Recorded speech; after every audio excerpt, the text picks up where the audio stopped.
हम ट्रंप और पुतिन और जिनपिंग की जो चक्की के 2 पार्ट है ना, हम उसके बीच में पिस के रह गए। मोदी ये नहीं डिसाइड कर पाए कि भाई मैं जिनपिंग और पुतिन के साथ में हूँ या ट्रंप के साथ। क्योंकि नॉन अलाइन्ड की पॉलिसी जो मैंने शुरू में कहा, वो तो तुम छोड़ चुके थे। जब वो छोड़ चुके थे, तो आपके पास अब तो कोई रास्ता ही नहीं बचा है। क्योंकि अब आप मल्टी अलाइनमेंट में चले गए, और मल्टी अलाइन्ड नॉन अलाइन्ड नहीं होता है। आप पिस गए चक्की में उसके अंदर। आप ना रहे इधर के ना उधर के। हम एक भटके हुए राही बन गए। इंडिया की विदेश नीति इस टाइम भटकती हुई है, भटकी हुई है। उसे पता ही नहीं कहां जाना है, उसे पता ही नहीं उसका लक्ष्य क्या है, उसे पता ही नहीं उसे करना क्या है, कि वो रशिया के साथ में है या चाइना के साथ में है या अमेरिका के साथ में है। सच बात तो है कि हम ना घर के ना घाट के। मोदी ने हमको वहां लाकर खड़ा कर दिया, जहां पर ना हम घर के हैं ना घाट के। हमें वो भी नहीं पूछते, हमें वो भी नहीं पूछते। एक्चुअली ट्रंप की नाराजगी जो थी ना, वो पिछले साल सितंबर में शुरू हो गई थी, जब इलेक्शन चल रहे थे और मोदी को लगा ट्रंप हार जाएंगे, कमला हैरिस जीत जाएगी। तो मोदी ने अवॉइड किया। मोदी की यह हैबिट भी है, मैं आपको बताऊं ये, कि अ, अगर उसको लगता है कि यार ये किसी आदमी के काम तो आने वाला है नहीं, छोड़ो परे, दूध में से मक्खी की तरह निकाल के फेंक देता है मोदी उसको। कहता है यार मुझे तेरी जरूरत नहीं है। तो मतलब निकल गया तो पहचानते नहीं। जबकि यही पहली बार बोलते थे कि अब की बार ट्रंप सरकार। और हिंदुस्तान में तो मोदी ने अपना हवन यज्ञ भी करवा दिए थे, ट्रंप आएगा हमारा भला होगा। उस आदमी ने अपने गांठ बांध के रख ली कि यार ये बंदे ने धोखा दिया मेरे को, टाइम पे धोखा दिया, मेरा सपोर्ट नहीं किया।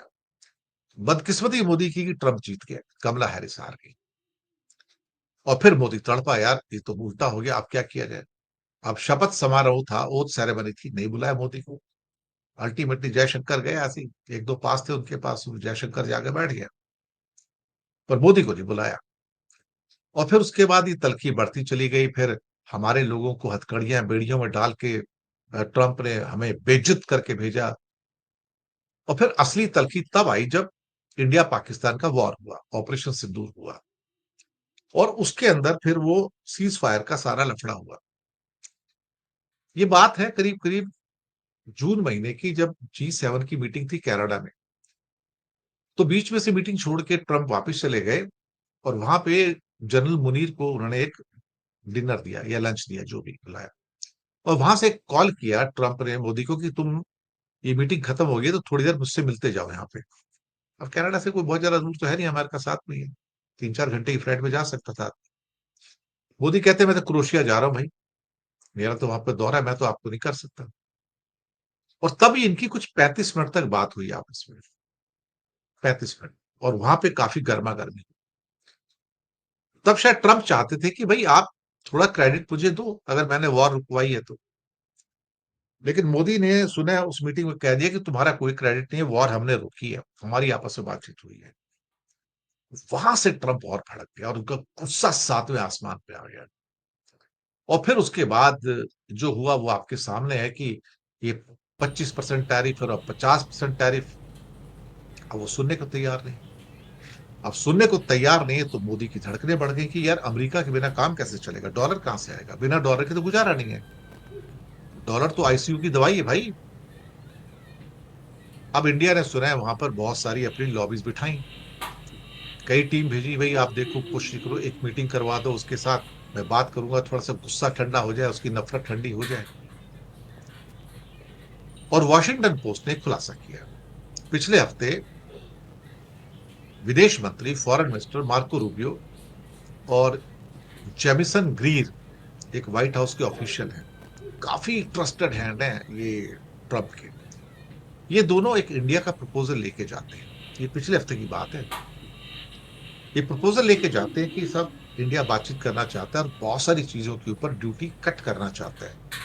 कॉटन के ऊपर तो ड्यूटी 0% कर दिया हमारे लिए उन्होंने। तो आप बात करिए। ट्रंप काटो तो खून नहीं, गुस्सा है कि मानता नहीं ट्रंप का। नफरत एकदम से इंडिया के लिए। नफरत इंडिया के लिए नहीं, बल्कि मोदी के लिए कहा गया तो। इंडिया से नफरत नहीं होती है, मोदी से नफरत है। और उसने कहा कि भाई इसे कूड़े की टोकरी में फेंक दो, मुझे कोई प्रपोजल इंडिया से नहीं चाहिए, मैं देखना भी नहीं चाहता, शक्ल नहीं देखनी मेरे को। मोदी ने सोचा कि अब कोई रास्ता बचा नहीं, चलो मैं भागता हूं, पुतिन और जिनपिंग के पास जाता हूं। चले गए साहब वहां पर। अब सवाल उठने शुरू हो गए। जिनपिंग ने जितना भाव देना था उतना ही दिया, उससे ज्यादा कुछ नहीं दिया। और जिनपिंग ने अपनी स्पीच में इंडिया का नाम एक बार भी नहीं लिया, पहलगाम पहलगाम का नाम भी नहीं लिया, टेरर और टेररिज्म आतंकवाद का नाम भी नहीं लिया। इंडिया ऊपर से हंसता रहा, खेलता रहा, लेकिन अंदर से निराशा हुई कि जिनपिंग तो बात करने को तैयार नहीं, टेरर पे पाकिस्तान की बात करने को तैयार नहीं है, पहलगाम की बात करने को तैयार नहीं है। बाद में डिक्लेरेशन के अंदर वो आ गया, लेकिन जिनपिंग और पुतिन के साथ में फोटो खिंचवा के क्या आप ट्रंप को खुश कर पाओगे? पीटर नावारो फिर निकल के आए, जो ट्रंप के असिस्टेंट है। कहते हैं मुझे आपकी पिक्चर देख के मेरे को अच्छा नहीं लगा, आपकी वो जगह नहीं है। आपको इन तानाशाहों के बीच में जाके आप खुशियां बांट रहे हो, खुश हो रहे हो, ये आपकी जगह नहीं है। आपको इस जगह डेमोक्रेटिक कंट्री के साथ में, जो हमारे साथ में है, आपको यहां आना होगा। और ये भी कह दिया कि अगर आप अमेरिका के स्ट्रेटेजिक पार्टनर बने रहना चाहते हो तो आपको चूज करना होगा, वहां जाओ यहां जाओ। इंडिया कहता है मैं तो तेल लूंगा।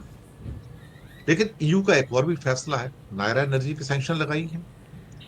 एक और फैसला ये है कि वैसे भी जनवरी पहली से, 1 जनवरी से रिलायंस या इंडियन ऑयल या जो भी भारत की कंपनियां हैं वो यूरोप को तेल नहीं बेच पाएंगी। ये डिसाइडेड फैक्टर पहले से है। तो आपको जो भी तेल उनको बेचना है वो आप 31 दिसंबर तक बेच सकते हो। अब सितंबर तो शुरू हो गया ना, अब तो अब ले देखिए ये 4 महीने हैं। तो 4 महीने में जितना तेल आप बेच सकते हो यूरोप को, पेट्रोल डीजल एटीएफ जो है, एयर टर्बाइन फ्यूल जिसको कहते हैं, आप बेच लो। उसके बाद आप नहीं बेच पाओगे, क्योंकि उसके बाद रशिया ओरिजिन का ऑयल यूरोप एक्सेप्ट नहीं करेगा। तो रिलायंस क्या करेगा? वो तो 60 से 70% तेल जो है वो पूरा का पूरा देखा जाए तो वो यूरोप को देता है। बाकी तो कोई खरीदारी नहीं दुनिया में, छोटे बाकी तो छुटपुट छुटपुट है। सबसे अमीर देश तो वही है ना, कंजम्पशन भी उनका ही है सारा का सारा।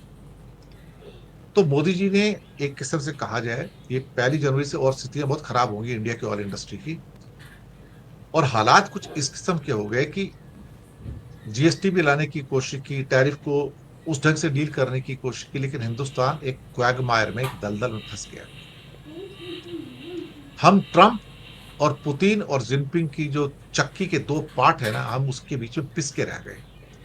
मोदी ये नहीं डिसाइड कर पाए कि भाई मैं जिनपिंग और पुतिन के साथ में हूं या ट्रंप के साथ में। क्योंकि नॉन अलाइंड की पॉलिसी जो मैंने शुरू में कहा वो तो तुम छोड़ चुके थे। जब वो छोड़ चुके थे तो आपके पास अब तो कोई रास्ता नहीं बचा, क्योंकि अब आप मल्टी अलाइनमेंट में चले गए, और मल्टी अलाइंड नॉन अलाइंड नहीं होता है। आप पिस गए चक्की में, उसके अंदर आप ना रहे इधर के ना उधर के। आप यूक्रेन युद्ध पे रशिया को मना नहीं पाए कि भैया युद्ध रोक दो। यूक्रेन युद्ध रुकता नहीं तो इंडिया के ऊपर ट्रंप का गुस्सा थमता नहीं। मुझे लगता है कि मोदी ने भारत को विदेश नीति में उस चौराहे पे लाकर खड़ा कर दिया है जहां हमारी हालत वो है कि जैसे अगर मैं टिकट विंडो पे जाऊं और टिकट विंडो वाला आदमी मुझसे पूछता है भाई साहब कहाँ का टिकट चाहिए, और मैं कहता हूं मुझे नहीं पता मुझे कहाँ का टिकट चाहिए। हम एक भटके हुए राही बन गए हैं। इंडिया की विदेश नीति इस टाइम भटकती हुई है, भटकी हुई है। उसे पता ही नहीं कहां जाना है, उसे पता ही नहीं उसका लक्ष्य क्या है, उसे पता ही नहीं उसे करना क्या है, कि वो रशिया के साथ में है या चाइना के साथ में है या अमेरिका के साथ में है। सच बात तो है कि हम न घर के न घाट के। मोदी ने हमको वहां लाकर खड़ा कर दिया जहां पर ना हम घर के हैं ना घाट के। हमें वो भी नहीं पूछते, हमें वो भी नहीं पूछते।